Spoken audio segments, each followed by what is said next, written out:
মেটে কষা বা মেটে চচ্চড়ি তো তোমরা অনেক খেয়েছো, কিন্তু মেটেকে কোনোদিন এইভাবে কি বানিয়ে খেয়েছো?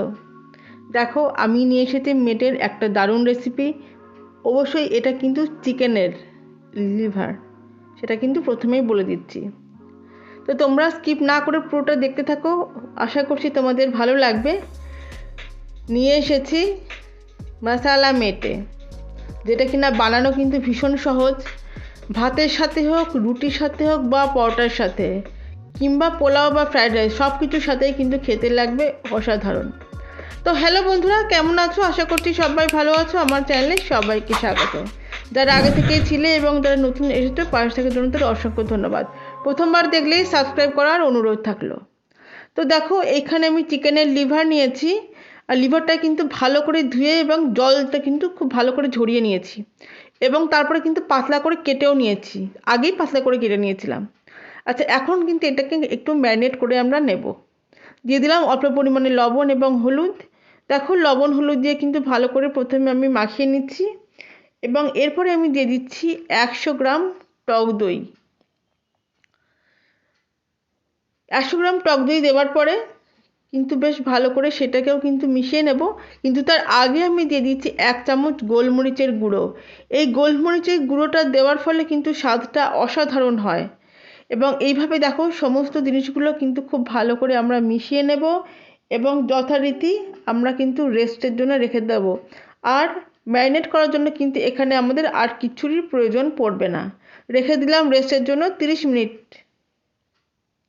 আচ্ছা, এইবারে একটা কড়াই নিয়ে নিয়েছি সর্ষের তেল। তো দেখো, এখানে আমি মোটামুটি 2 চামচ মতো সর্ষের তেল নিয়েছি, এবং তাতে প্রথমে দিয়ে দিলাম তেজপাতা, এবং তারপরে একে একে দিয়ে দিচ্ছি আমাদের যে গরম মশলাগুলো আছে সেগুলো, লবঙ্গ, দারচিনি এবং ছোটো এলাচ।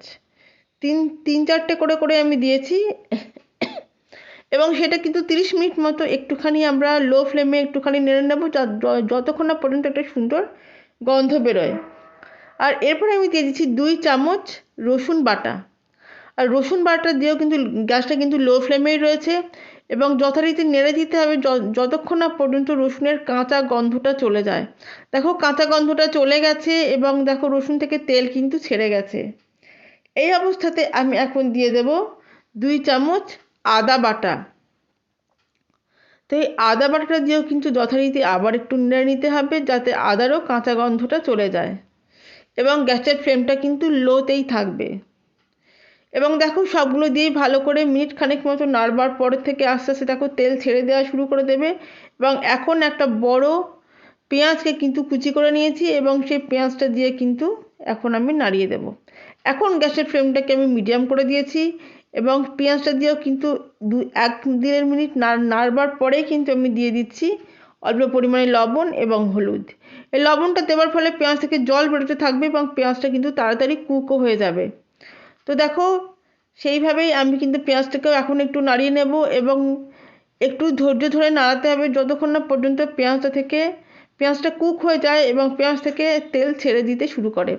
দেখো, পেঁয়াজটা কুক হওয়া শুরু হয়ে গেছে, এবং তেল ছাড়াও কিন্তু শুরু হয়ে গেছে। দেখো, পেঁয়াজ থেকে তেল ছাড়তে শুরু করে দিয়েছে। এই অবস্থাতে এখন আমি দিয়ে দিচ্ছি 5 টেবিল চামচ টমেটোর পেস্ট। তো টমেটোর পেস্টটা দিয়েও কিন্তু এখন ভালো করে আমরা আবার নাড়িয়ে দেব যতক্ষণ না পর্যন্ত টমেটোরও কাঁচা গন্ধটা চলে যায়। প্রত্যেকটা জিনিসের মধ্যে একটু খেয়াল রাখতে হবে, যাতে এক একটা জিনিস দেব এবং জিনিসগুলো যাতে ভালোভাবে আমাদের কুক হয়ে যায়, তারপরে কিন্তু মানে পরবর্তী জিনিসটাকে দিতে হবে, নইলে কিন্তু রান্নার স্বাদটা ভালো হবে না।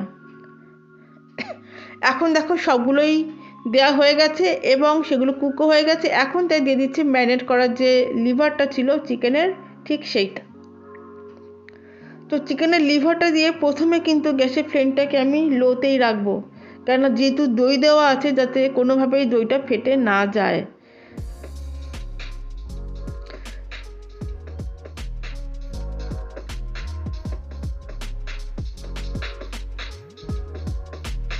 এবং এইভাবে আমি কিন্তু মিনিট 5-7 ঠিক এইভাবেই অল্প অল্প করে নাড়তে থাকবো। মিনিট 5-7 পরে দেখব যে অল্প পরিমাণে দেখো এই যে তেল ছাড়তে শুরু করেছে, এবং জল বের হওয়া শুরু হয়ে গেছে। তাই এখন দিয়ে দিচ্ছি ধনে গুঁড়ো এবং জিরে গুঁড়ো 1 চামচ করে করে।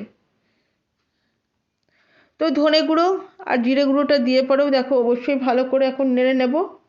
এখন দিয়ে দিচ্ছি কাশ্মীরি রেড চিলি পাউডার 1 চামচ।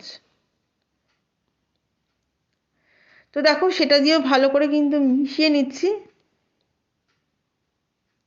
দেখো কি সুন্দর লো ফ্লেমে রান্না করার জন্য দেখো খুব সুন্দর একটা ক্রিমি ভাব এসেছে।